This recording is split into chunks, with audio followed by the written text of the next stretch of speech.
Hello, good morning, my friends. For those who don't know me, my name is Meng. For those who know me, my name is still Meng. I'm the jolly good fellow, which nobody can deny. It's my honor today to introduce a fellow jolly good fellow, Matthieu Ricard. Now, Matthieu is a very gifted scientist who became a Buddhist monk. He was regarded as one of the most promising scientists of his generation. Oh, sorry, biologist. My mother says that. Yeah, mother, yeah. Yeah. I took that from the web. He completed his PhD thesis in 1972, before like most of you were born. And unfortunately, he wasn't able to join Google at that time. So he went to Nepal instead and became a biologist. No, just kidding. He became a monk. And he has lived and studied in the Himalayas for the past 35 years, where he has been doing humanitarian projects. Matthieu is also a best-selling author. He's a translator, and he's a photographer. And all these pictures, they are taken by him. He's also an active participant in current scientific research on meditation and the brain. And in many of those studies, he is the brain that they're studying. When you were in high school, did people call you the brain?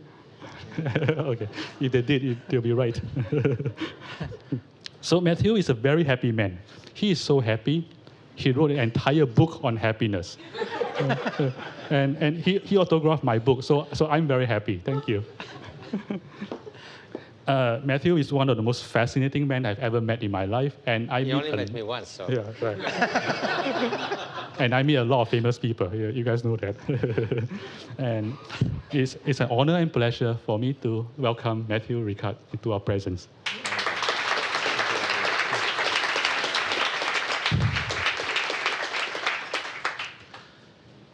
You know, just to go on about, for those who don't know him and those who know him, there's also an interesting story of a Middle East wise man called Mullah Nasruddin. Maybe many of you could know him.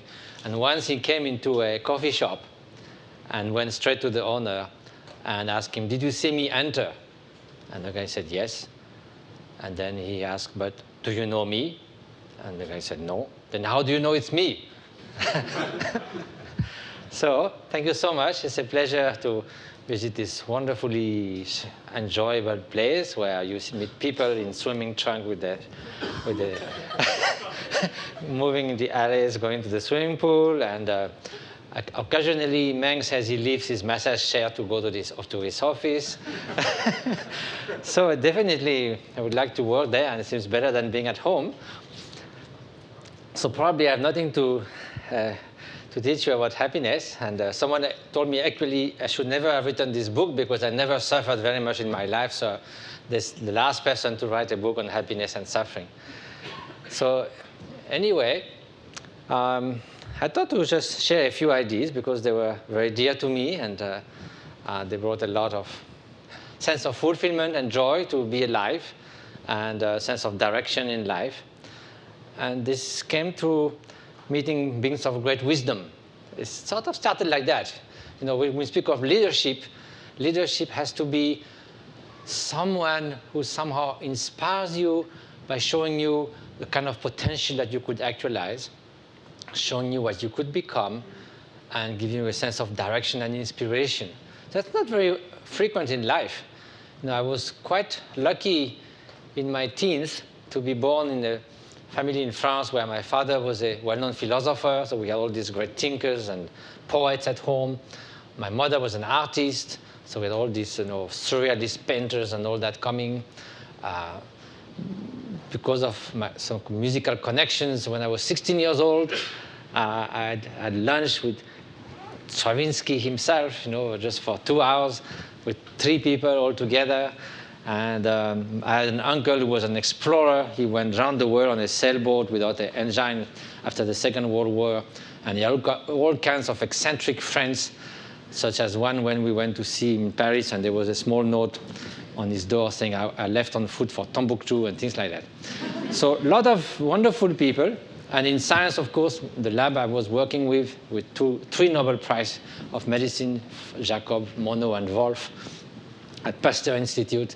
So it was very exciting. There was definitely a lot of people to look at as, what could I do? Where could I be inspired?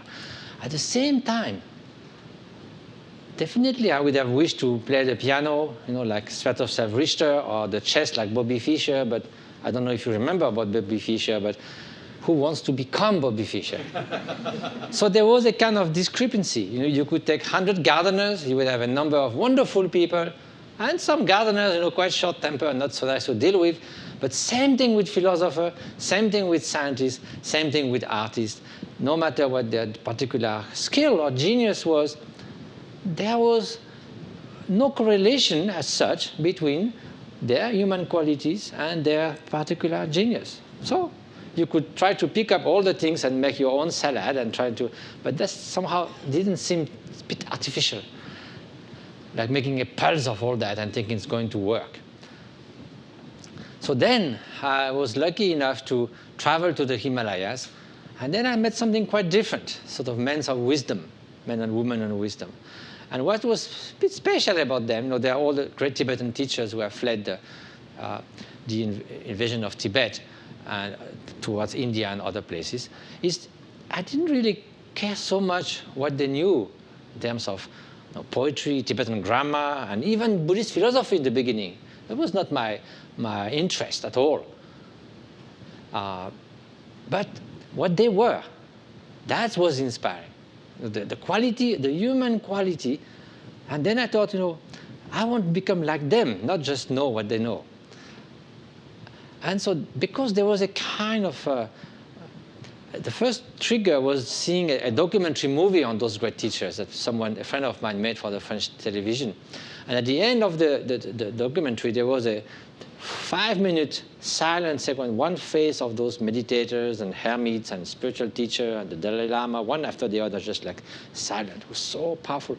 I thought like 20 Socrates or 20 St. Francis of Assisi, whoever you feel like is represent the wisdom of humanity, just there alive in our time. So I said, well, I should go to see. And then that was very interesting because somehow someone like that, and I'm going to show some images, show you what you could become. It's a source of inspiration. Give you that this is possible. Somebody made it somehow. Then of course you get interested in how. But first you have to see that it makes sense. And so also in the course of living in the Himalayas, and after a while traveling back and forth, some of the things became quite clear about what brings a little more fulfillment in life. And it seems that we so much put our hopes and fears in the outer conditions. So now, let's be clear from the beginning. We want the outer conditions to be optimal. Compared to 150 years ago, where the life expectancy, even in Europe, was like 30 years.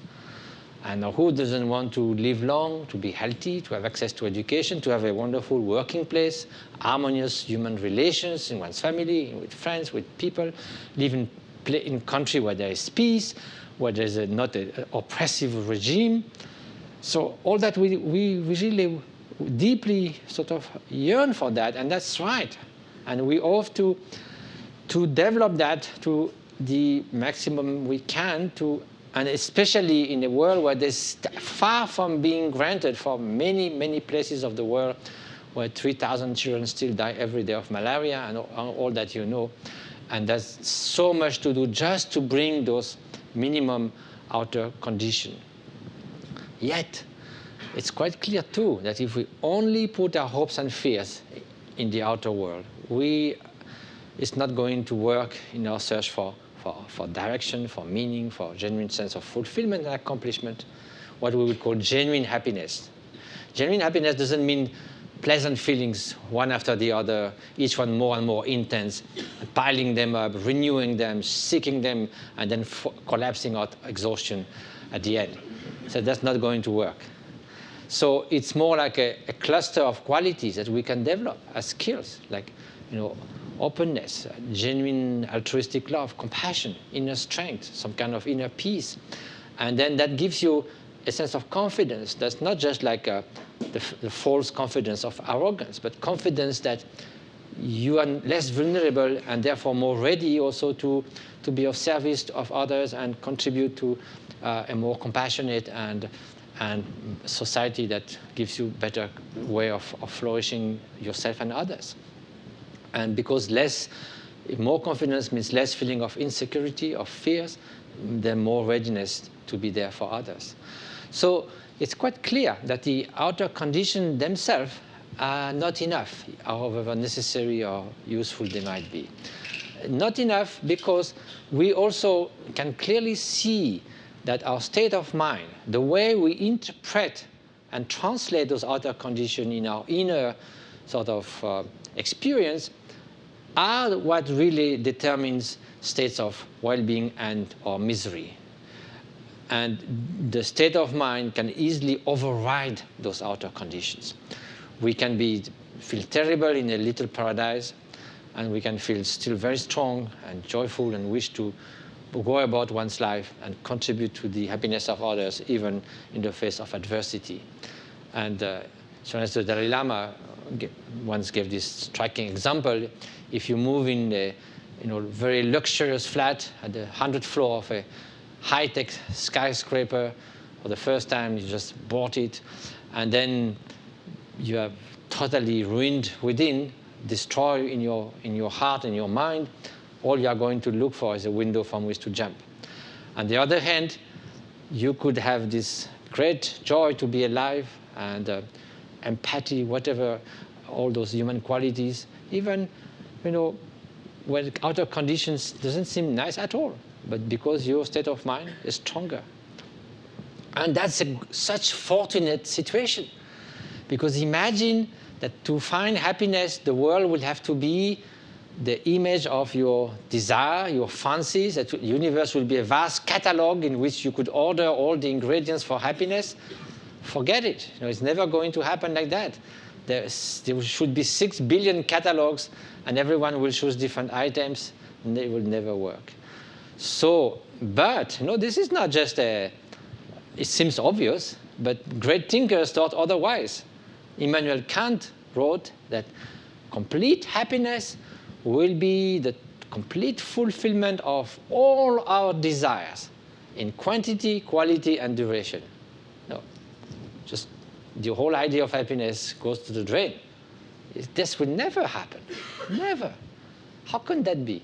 And anyway, impermanence is there. Even you had for a fraction of a second everything to be happy. Then one piece was going to be missing the next day. So again, collapse.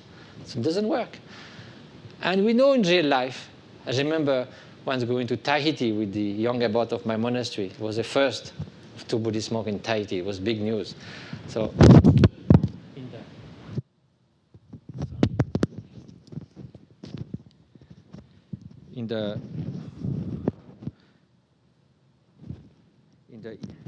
it's going now? Okay? No? Yes. So in the evening news, there was 2 big items. They found a snake in the forest. There's no snake in Tahiti. And second item, 2 Buddhist monks arrived in Tahiti. So the next day, we were at this wonderful, postcard-looking sunset in Paul Gauguin's house. And, well, he was not there.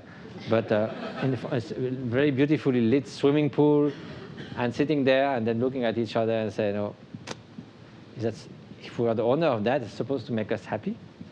There seems to be no relation. And then if that makes us happy, then what? If we double the size of the swimming pool, we're twice as much happy? So of course, no relation. It's the way you interpret things. And we had the confirmation of that about the way of interpreting the world the next morning, because Tahiti looks great on postcards, but it's pretty hot and damn wet when you are there. So we were sitting on a beautiful tree, and there was this kind of soft sort of mist, refreshing mist falling from the tree. And we're sitting there like complete bliss, thinking, well, this is real paradise. Even the trees are air conditioned. But then someone came and said, those are pissing flies. So our perception of the world changed right away. So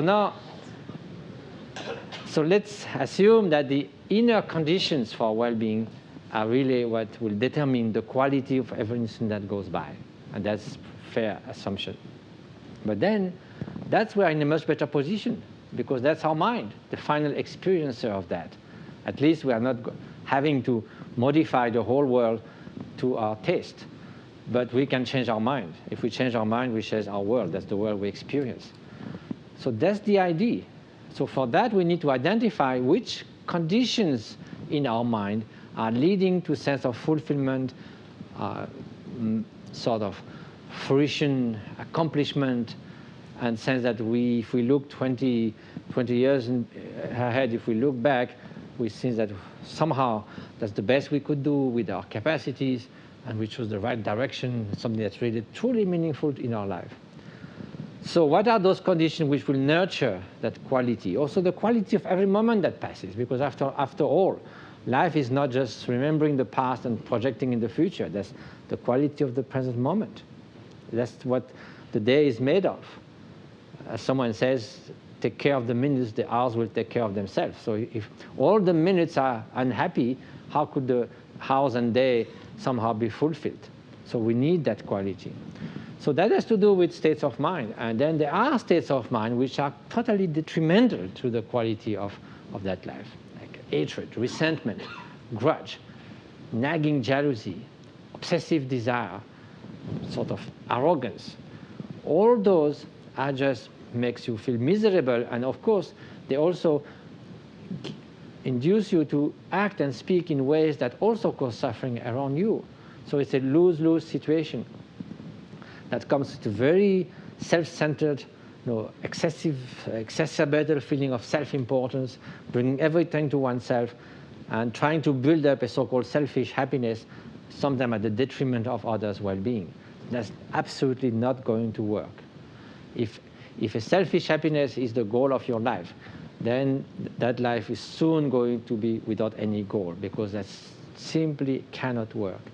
The reason it cannot work is that excessive preoccupation with oneself is a constant sort of torment and being vulnerable to everything, criticism, praise, and failure and success. All those will take disproportionate sort of importance, will be like a storm in a glass of water, and each of those will be like small balls bouncing in that small, tiny bubble of the ego, and then hurting you every time. So we need to let that explode, that self-centeredness bubble, and let those bullets let loose in the vast space of open-minded, and so that we not just simply obsessed with this, what's going to happen to me, how do I feel, and all these things that is just a way of is buying trouble for ourselves.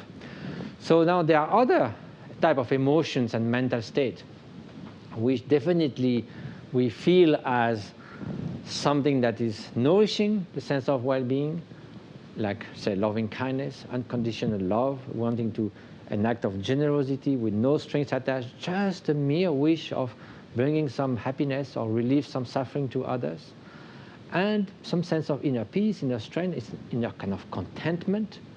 So all those together makes a way of being. And that's what genuine happiness is. It's not just pleasant feelings and trying to accumulate them endlessly, because pleasant feelings are so much fleeting. Even you try to renew them, they depend upon circumstances, upon time.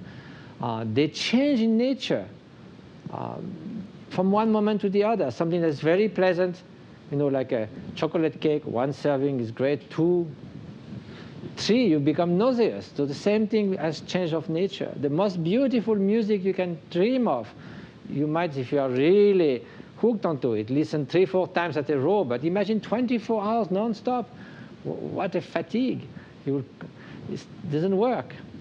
And also it is something that somehow is so centered upon oneself. You can experience intense sensation of pleasure if everyone is suffering, even at the cost of others making suffer. It's not something that is inspiring necessarily, and is so vulnerable to change. No. Happiness as a way of being, as an optimal sort of way of the mind to be, will remain throughout the ups and downs, throughout the different emotional states, and give you the resources to deal with whatever comes. So rather than being dependent on the fluctuating changes of ups and downs of life, that's what gives you the resources to deal with those changing conditions. It's like the depth of the ocean is always there compared to the change of the surface, where there's sometimes storms, sometimes beautiful weather. But if you don't have the depth, then you are in the midst of that weather change of the surface with nothing to refer to.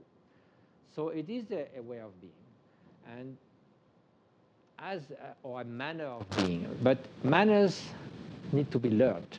It's not granted. Yet it is true that we more or less born with the kind of traits. We are more or less happy and extrovert kids, or kids which are a little bit more violent, and some others are very sweet and will give their toys to others. So we have traits, but those are just blueprints. This is not the time to elaborate on that, but epigenesis means that even you have this set of genes, at any time there's something that could regulate their expression. There are wonderful studies now done showing that almost any kind of gene that determines traits can be modified by the environment, by receiving and giving love and tenderness. The gene can be, for stress, for instance, can be blocked for life if there's a strong component of tenderness very early in life.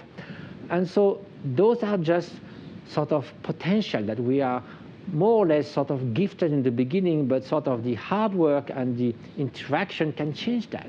So there is this flexibility in everything, in the genes, in the way we experience the world. So there is margin to change. And not only that, but by which kind of mystery our mind and the way we experience things would just change towards happiness just because we wish to be happy. Everything else in life we need to learn. We need to, when we're born, this unidentified crying object cannot speak, cannot walk, can do nothing, will die in a few days if the mother wasn't there with great love and care to make that newborn baby be alive and learn experience of life, and so forth. And then everything in our life, like going to school, learning a profession, and building human relationship, all that comes with learning, with like emotional skills are sort of learned by experience. So how come that the most fundamental thing that determines the quality of our life will just come just like that? So we have to understand that we usually underestimate the power of transformation of mind. We think that this is just life. We are like that. This is the human nature to be this mixture of light, of shadows, quality and defect. And actually that's desirable. It will be terribly boring not to have jealousy or strong passion events that tear us apart. That's exciting. And Goethe wrote that 3 days of uninterrupted happiness will be so boring. It's always the same. But suffering is so vibrant. It always changes. So exciting. But is it true? Are we just saying that to justify the fact that we are not quite sure how to change that? And then we try to make a philosophy to fit with that state of affairs. Because in truth, when you are sitting maybe in a beautiful garden or somewhere by a lake and with someone you love, or just like enjoying the beauty of nature and feeling in harmony with the world, with others, with yourself, with less inner conflict, working in the snow under the stars or something like that, and feel really at peace, are you going to regret the tense atmosphere of the emergency room of a hospital or something? Or if I come now when you're sitting peacefully and say, please get angry right now, you say, well, why should I? I'm fine. Or would you like to spend the whole afternoon being terribly jealous? You say, no, wow, that doesn't sound such a nice prospect. But if I say, well, would you like to spend the next 2-3 hours, having compassion or loving kindness as the main sort of state of mind present in yourself, you say, wow, that seems pretty neat, So we feel instinctively that even though we can't escape for the time being those kind of different kinds of mental toxins, that we'd rather be well off without them. But now, is it possible to change that? Because we might say it's so deeply intrinsic to human nature that we can't do anything. So yes, in a way, it is in human nature in the sense we all have those positive and negative emotions. So in that sense, it is part of human nature. But to be part of something, there are different ways of being part of something. You could be part of something of like the whiteness of the screen that's all over the texture of the screen. And to remove that, you would have to destroy the screen. But this is also somehow part of the screen. It's there on the screen, but it doesn't penetrate the screen, it doesn't belong to the screen, doesn't remain to the screen, and the screen allows it to appear, yet it is not modified as such, but it allows it to appear. So that's the key. So in order for all the mental states, mental construct to arise in our mind, whether positive emotions or negative ones, no matter, there has to be some kind of basic screen, or like the light. If I show a torchlight to shine on you, the light can show, or in the garden, beautiful flowers, or maybe a pile of garbage. So you might say, this is beautiful, this is ugly. The light allows you to see that, but the light doesn't become beautiful or ugly. The light is what makes that perceptible, visible.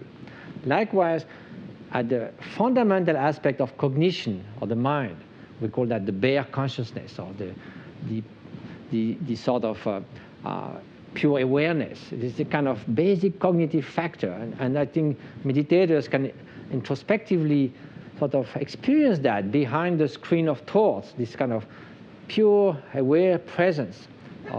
We call that the luminous aspect of mind in Buddhist term. Luminous, not that it glows in the dark, or like those Google things shooting from the earth, but that it is luminous compared to a dark object like this tool, who has no cognitive quality whatsoever. So it is luminous, it's cognizant. So now that is not tainted by hatred, jealousy, and so forth. It allows that to occur, but it cannot be. If hatred was so intrinsically part, then hatred should shine on everything. Like if the light was beautiful in itself, everything will be beautiful when you shine the light on something, or ugly, whatever. So that's not the case. So that gives margin, because those mental constructs are a result of causes and conditions. So it gives, you can modify those causes and conditions, and that's the principle of mind training. And that's what meditation is about. Meditation has many meanings, but the actual literal meaning is, in Sanskrit, bhavana means to cultivate. And in Tibetan, gom means to be familiar with something, to become familiar with a new way of being, with new qualities, with a perception of the world that is more attuned with reality, not seeing the world as solid, autonomous, permanent objects, but as a dynamic sort of flux, interdependent of ceaselessly changing causes and conditions. Even our consciousness is a stream, a dynamic stream, constantly changing. And so it's also to develop qualities like compassion and loving kindness. So meditation is really to cultivate something. It can be to cultivate inner calm to begin with, like through mindful breathing, to let the thoughts subside a little bit, and through not being caught in that constant whirlpool. Then from that state we can develop those qualities like compassion and loving kindness. So it is something that needs to be trained, and everything has to be learned. Otherwise, this spoiled brat of our mind is going to continue to run over the place. And then we have this mixture of constant joy and torments, so we can do much better. We say that's normal, but normal state is just a pandemic. We are all so much like that we think it's normal. But optimal is something else, and this is possible. So we can use all kinds of methods and techniques. That's what the sort of the methodology or the science, or the contemplative science is about. Using antidotes, for instance. Antidote means there are things one-to-one that are mutually exclusive. You cannot, in the same gesture, stretch your hand friendly way and give a blow. You cannot, in the same moment of thought, want to harm someone and want to do good. So it's very simple, but if you think of that, the more you'll bring, say, altruistic thoughts, thought of benevolence in your mind, the less at those moments there will be space for malevolence, harmful thoughts, and so forth.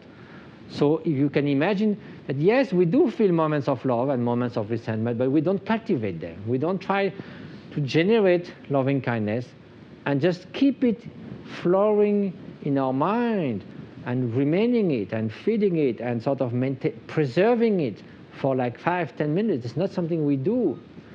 But that's what we need to do if we want to become that more part of our mind, if we want to change our minute-to-minute emotions and moods and then finally traits. That's how we learn. You don't learn skiing by doing it 15 seconds every week. You have to do it a certain time. It won't happen without a minimum of sort of dedication. And to dedicate oneself to something and find the time for it, we need to see the advantages of doing so. And in case of changing one's mind, advantages are quite obvious. There are many other ways, but just to give you a quick example of, for instance, anger. And by anger here, I mean a malevolent anger, not indignation in the face of injustice or massacre or something, but the anger that really has a component of wishing to harm. And also when we are invaded by this, we are one with the anger. We cannot see anything else. We see the other person, object of our anger, as 100% despicable. We can't see any quality in that person. And we completely associate with this anger, even though a few hours later we might say, I was out of myself, I was no more myself. We know there's something that was quite, it's like having the flu. You are not the flu, but flu sort of grips you. But then we could do something else. Instead of being obsessed by the trigger, we could try to dissociate and look at anger, gaze at it, the raw sensation and feeling and emotion of anger, not the causes and circumstances that creates it, because that's the fuel, that's the wood that you had constantly on the fire. But look at the fire itself, forget about the wood. If you do so, the fire cannot maintain itself very long. Anger cannot sustain itself on its own. It's just bound to vanish. It melts away like the morning frost under the rising sun. And that's a very skillful way of dealing, because it avoids two extremes that do not work. One is venting anger. That people say you should break pianos and all these kind of things to feel better when you are angry. It doesn't work. It makes you more and more angry. You get angry easily and more often.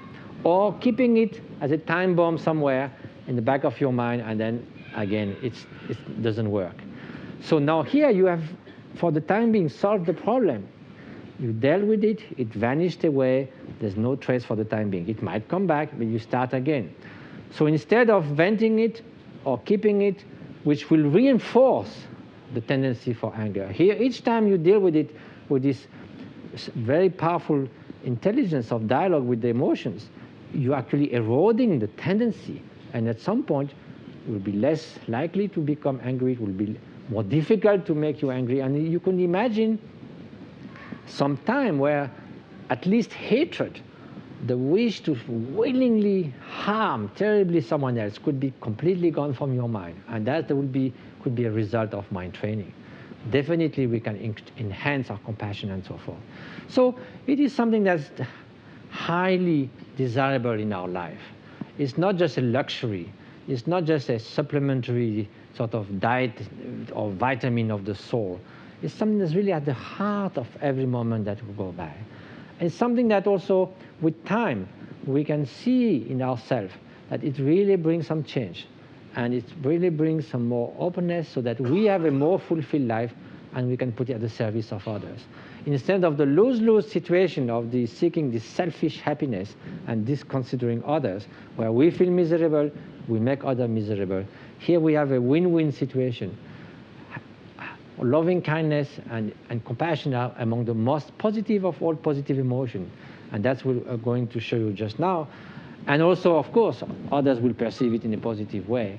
So I just want to show you very briefly, since we speak of changing your mind, changing your brain, since some years now, we have been collaborating with neuroscientists. This is an endeavor that was started by the Dalai Lama, inspired by him, into studying the influence on the brain of sustained mind training. And the idea was people who have, so for instance, a concert violinist has done at least 10,000 hours of violin. And there is some areas in the brain which have changed. The area that deals with the fingers, with the motor coordination and all kinds of things, it has vastly increased in activity, even in size.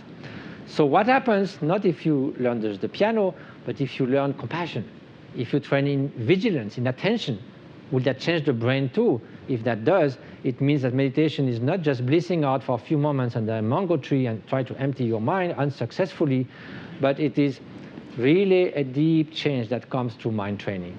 So that was a very interesting sort of approach. So we needed to start with experienced meditators, because if there's a noticeable difference in them, then we can notice, how do you reach there, and start with novices. If there was no difference in those experts, then don't expect to find one after 1 week. So here's the place where they came from, and well, it's almost as nice in the Google campus, but it's still easier to meditate there than in the subway. But we can soon have a Google campus in Tibet or somewhere, and I'm sure Meng will be very happy to be a stalwart on top of Everest without oxygen. And so those are the beautiful places where they come from. And well, this was in eastern Tibet, August 1st, the hottest day of the year. And the night before, we were camping and with Tibetan friends, and we have a quite large tent, and they were snowing at dusk, and they said, we are going to sleep outside. I said, why? We have a big tent. They said, yes, it's summertime. So they slept outside. In the morning, there was 10 centimeters of snow on their clothes. So this is what I'm fortunate to see from the window of my small hermitage in the Himalayas. So I can't complain. And this is the example of what a spiritual teacher sees. And you can see that there's some kind of, beyond word, a kind of human quality that we sort of can't miss. And in reality, it was certainly very strong. It's almost like human goodness becoming palpable. That's what Paul Ekman, I think you are going to receive soon, one of the world specialists of emotions. That's how he described an encounter with the Dalai Lama. There's something that you almost physically, not of these weird vibes, but something that's so sort of natural and simple, and yet something that you can really feel. A kind of strength mixed with goodness and sort of solidity, but at the same time sensitivity. I mean, it's very hard to describe, but it's really what makes an extraordinarily good human being. And this cat is certainly one of the fortunate ones. And this is my first teacher, Kanjur Rinpoche.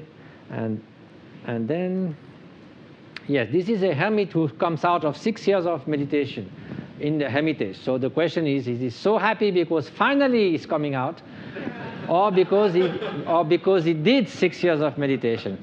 And knowing him well, I would favor the second hypothesis, that he's something that he acquired through his training. So not in Madison, Wisconsin, now the meditators have 256 electrodes, and there are 2 ways of measuring brain activities. One is through electroencephalogram. That is a very good time resolution. A thousandth of a second change can be recorded on the scalp, but not so clear exactly where it happens in the brain. So we have to combine that with Fmri, which is magnetic resonance, the scanner, which gives a very good 3-dimensional analysis of where things happening in the brain. That's brain imaging, but not so good in time-wise. The resolution is 1 or 2 seconds. So it's like a camera in the first case that is very fast shutter speed, but not so well focused. Second case is very well focused, but slow shutter speed. But if you combine both, you get both spatial and temporal resolution. So that's coming out of 2.5 hours in the scanner. So the huge relief from that mini retreat.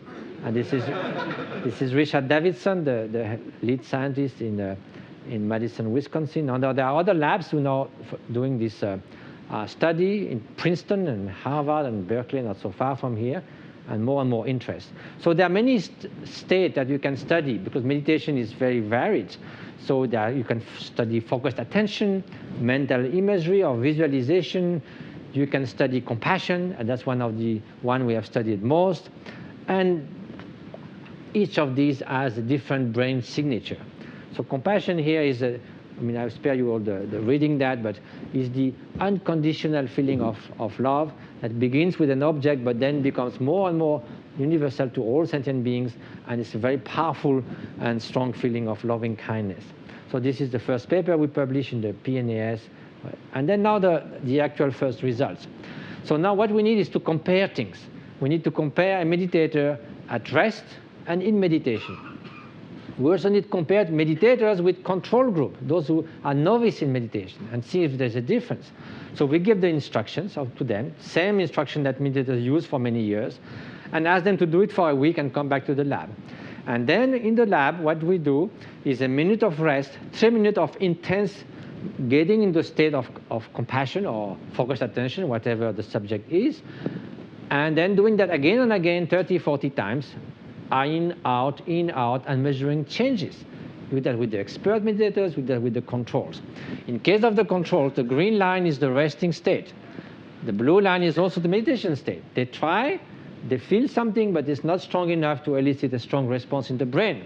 Here you see with the meditators, the rest line is the same, but now, when they engage in compassion meditation, there's a huge increase, 1,200% of the brain waves, particularly in the gamma range, which is connected with the connections in the brain and so forth. And it does happen also, interestingly enough, mostly in the area of the brain, which is the left prefrontal cortex, which has to do with positive emotions. So compassion is among the most powerful positive emotion. And just to give you an idea, this is a huge increase. Maybe there's something big happening in the brain if you're about to be run over by an elephant. But to go from a resting state and in 15 seconds voluntarily bring a powerful mental state, that's never been recorded like that in neuroscience. So even everyone's starting to doubt, is it an artifact or something? So it took almost a year to make sure that this was really the result of meditation and not just something else. This is just a different way of showing or displaying the same result. Another way, here are the controls, here are the meditators. It's very, very different. And we also did real-time monitoring. When the compassion meditation sort of takes off, increases, then the meditator will just have a small keyboard, and with the right and left arrows, he will come up, 1, 2, 3, 4, 5. Then if you prolong that, after some minutes, he might start losing it a little bit. So he will go down. He's not going to look at the numbers, not to be influenced, but he is just changing the keys. And then he will come down, maybe 4, 3, 2, and then he brings it back strongly again, so he will go up. So these ups and downs turns out to be very closely related to what is actually measured in the brain. It's 0.69 correlation. If some of you are statisticians, you know there's a chance of 1 in 40 million times that this is just random or due to chance.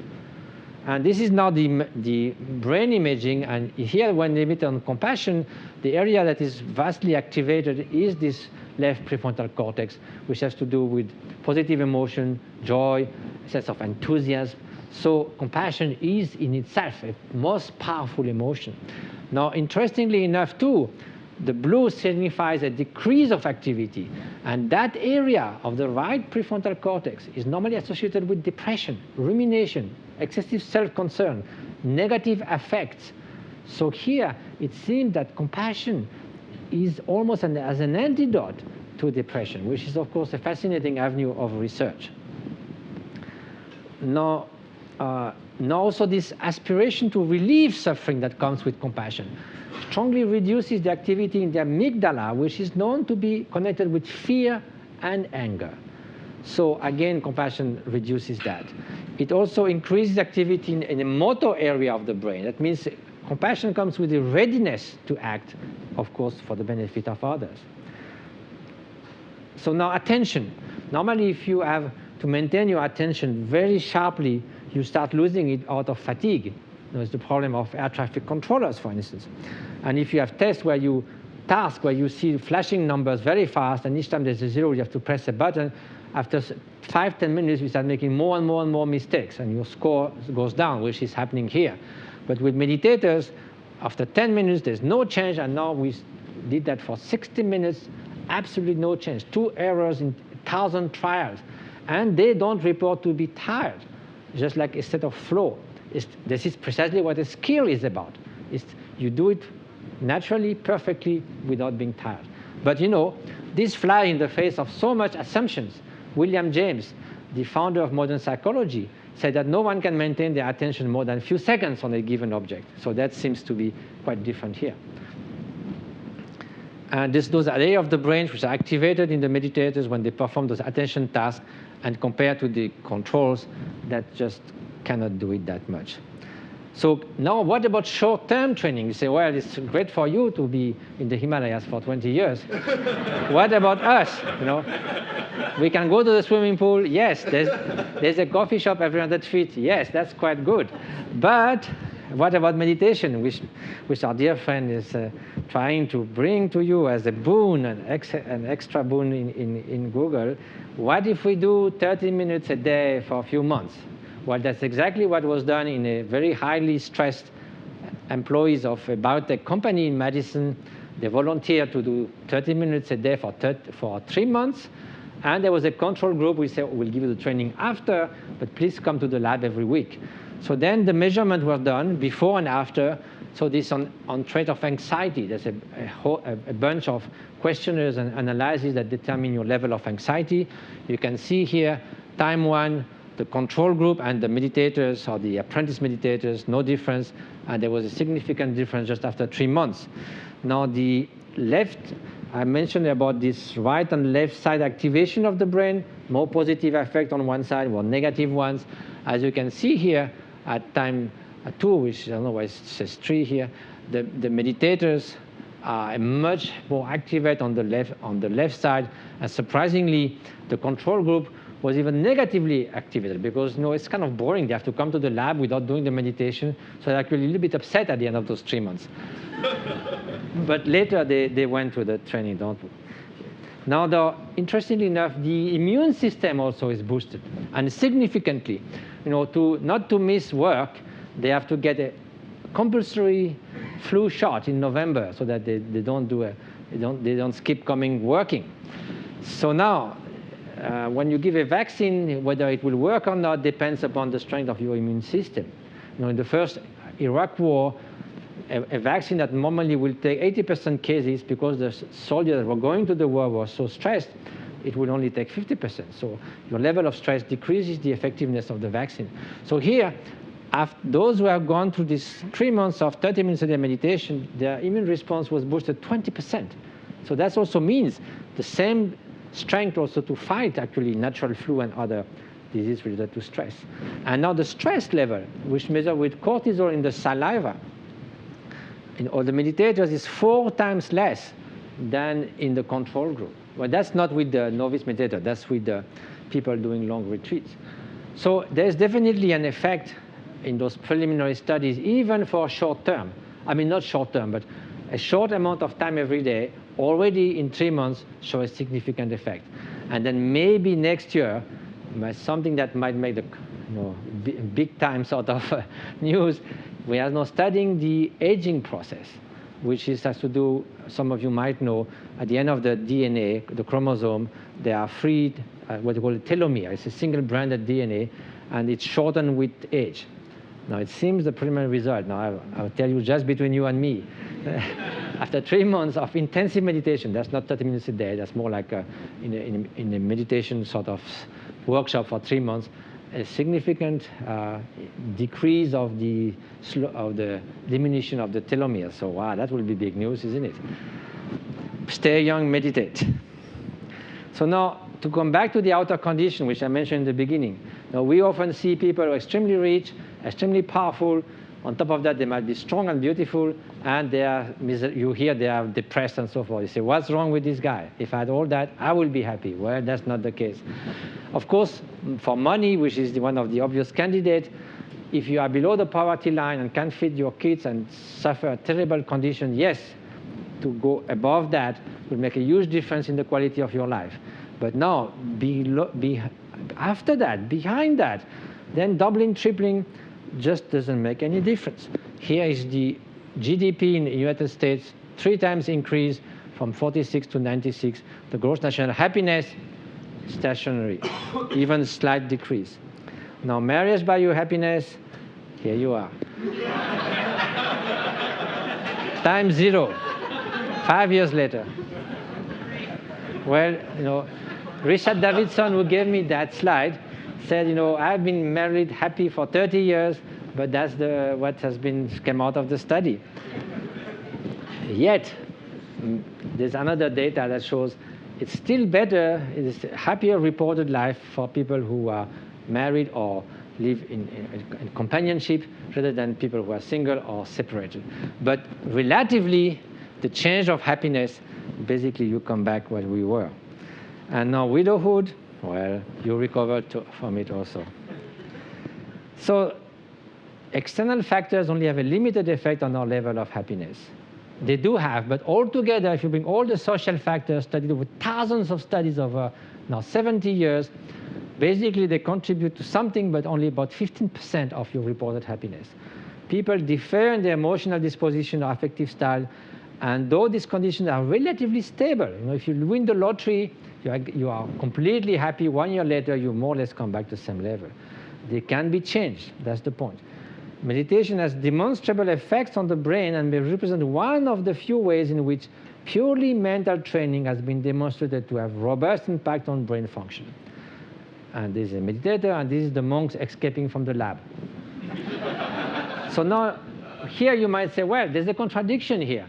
You say that happiness can be trained, and we just show that, before, after marriage, before, after widowhood, money doesn't make any difference. So then what? If it's that stable, what's the point of meditating? You're going to make just another of those small peaks and come down. So what's the point? Well, remember what I mentioned at the beginning. Genuine happiness as a way of being is not the peaks of joy and pleasant and then the lows of depression and so forth. This is the ups and downs. But when you go up and down, you go up and down above and below a baseline. So here, mindfulness, the meditation and mind training is raising the baseline, the platform in which you stand in life, the place where you come back. Those ups and downs is going to happen. Maybe you'll be less vulnerable to them, less carried away by them, less affected or impacted by them, so that you maintain this sense of direction, of meaning in life, but you can change that. And so that's a really worth it endeavor in life. And also, to get the inspiration to do that, we need to identify some kind of potential that we have within ourselves. We need to, at some point, sit quietly and say, what really matters for me in life? What do I really want to accomplish in life?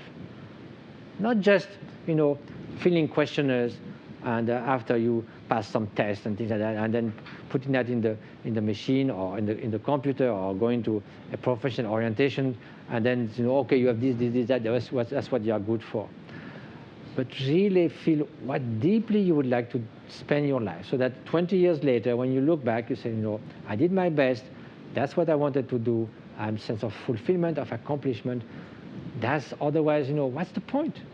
Even you succeeded in this, that, and you feel not so, there's some sense of accomplishment that's not there, some sense of fulfillment that was worth it to live in that way. That's what we want. So I think it's so important to identify within ourselves what really matters, and then find a way. Let's always find a way to accomplish it. So I think if meditation could be as a mind training, not taking the exotic aspect or oriental aspect of it, it could become a genuine contribution to a more open, compassionate society, and also to the quality of our life. So thank you for your attention. You might have some questions.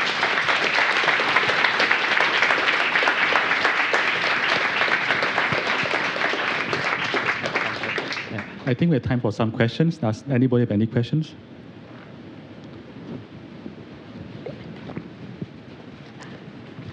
Thank you very much. That was fascinating. I'm just curious, with the power of meditation to change some of the brain, the way the behavior, for children now with Asperger's, where there's some brain dysfunction, have you heard about any research in that?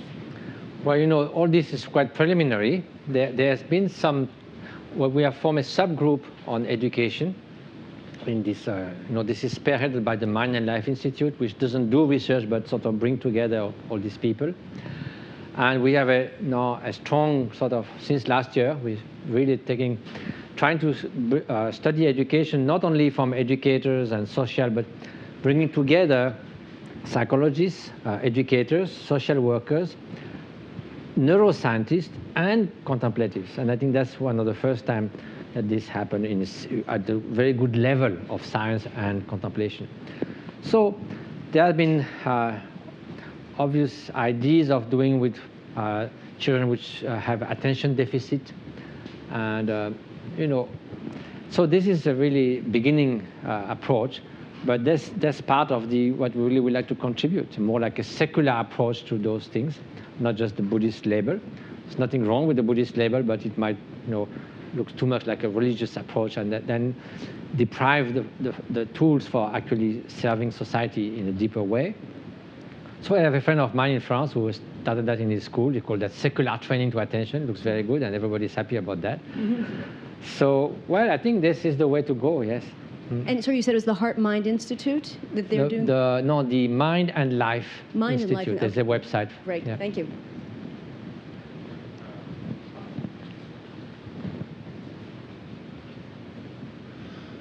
Hi, I keep hearing the number 10,000 and tens of thousands of hours of training. And it's really cool to see the fMRI effects of meditation, but I'm also curious if there have been advances in training so that random people who can't go to the Himalayas for 20 years. Yes, that's exactly why we did a simpler biofeedback kind of thing where people can recognize the state. I mean, like the monk who was pressing the keys on the keyboard. Yes, he knew what he was feeling. We have been taking our feedback, and when we start to be hooked on this electroencephalogram, and we can look, and you can start generating compassion, and you see those gamma waves going. It's kind of fun, but at the same time, it's a little bit interfering. Suppose I see myself in my Hermitage trying to meditate. I don't want to watch a screen and brain waves. And this is electrode E25. I know I'm trying to make it, let's go up. I think this is more like a distraction. But I think, again, to the 10,000 hours argument, that's why we do now longitudinal studies. And our goal is, if there are robust results, there was one groundbreaking paper in PNAS 2 years ago. Now there's 3 more coming this year, which will really establish that contemplative neuroscience field may be better. But the real goal is, once there's been robust study with the expert meditators, is really to go to everyone. Otherwise, it's just a curiosity. But if it really applies, in a biotech company, certainly can apply here. Yeah, I'm wondering, so when you're an expert meditator, you have an average level of happiness that is higher than otherwise. What if you stop meditating? How long does it take to go down? Is it something that lasts for long, ever, or not at all? Well, the idea of stopping meditating for 20 years to see how terribly miserable I will become, that's not exactly... I mean, we need very determined volunteers. It's like it's like the kamikaze of happiness. So that becomes like a medicine that you have to take forever. No. I think there are things like skiing. I haven't skied for 35 years, and I could show you a photo last year. It was a joy after 2 hours to be able to ski as before. So I think there is something that's so deeply changed that it certainly remains as a way. That's the point of a way of being, of a baseline. It takes time to acquire it, but because of that, it has a really strong and firm foundation. I'm really convinced of that. And actually, that's the real test. We say, no, it's fine if the meditators are sitting in the sun, basking in the sun with full belly, no problem. Meditation is always good. But then confronted with adverse circumstances, that's where he or she is put on the scales. And I think that's where in daily life, you can see. And what we need is slow change. The fireworks of mystical experiences don't last. But it's like the hum of a clock. When you stare at it, it seems not moving. But when you look from time to time, it has changed. So those changes are slow, hence the need for mind training. But because they are slow, they are much more likely to be stable. And that's the idea. The brain won't degenerate too quickly, hopefully. And then your experience also. I think it's something that at some point, there's a kind of sort of a no return point in this kind of baseline. Yes, thank you. Thank you so much for your attention.